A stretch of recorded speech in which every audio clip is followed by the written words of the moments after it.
973 দিন ধরে প্রতিদিন এই জামাটা গায়ে দিয়া কাজে যাই। মাঝে মাঝে মনে হয় এইটাই আমার গায়ের চামড়া, আর এই চামড়া গায়ে আমরা হাজার হাজার মেশিন। মেশিনের না থাকে ক্লান্তি, না থাকে মায়া, আমাদেরও তাই।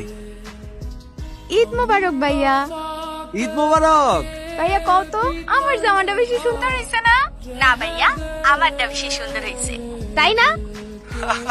দুইজনেই সুন্দর লাগতেছে, একজনের পূর্ণিমা আরেকজনের শাবনূর। কি যে কও ভাইয়া। ল ভাইয়া আমার লগে কথা কও। চল আম্মা। ভাইয়া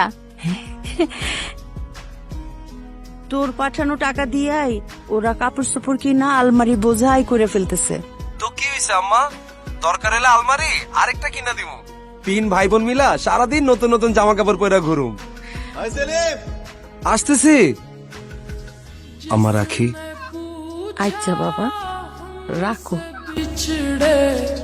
यार का जिसने पूछा हमसे बिछड़ा। বাজান, ধান কাটার লেগে মজুরা তো অনেক টাকা চায়। তুই চিন্তা করিস না, আমি আস্তে আস্তে সব করে ফেলাম। আব্বা তোমার না মানা করছে এই গরমে খেতে যেতে না, তুমি মজুর ডাকো, টাকা আমি দিয়ে দিই।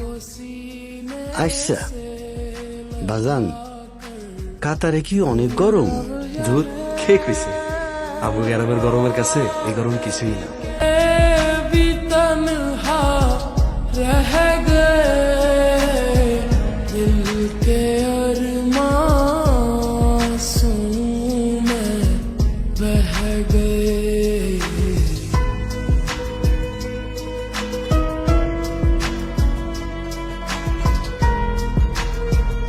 কিরে কি খাস?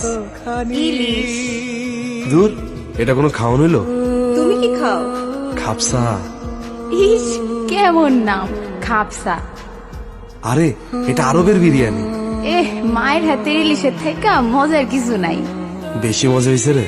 হ্যাঁ আচ্ছা খা, আমার আবার খাপসা ঠান্ডা হয়ে যেতেছে। रह गई जिंदगी एक प्यास बनकर रह गई प्यार के किस्से अधूरे रह।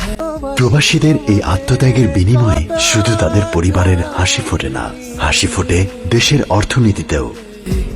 रह गए हम वफा करके भी तन्हा रह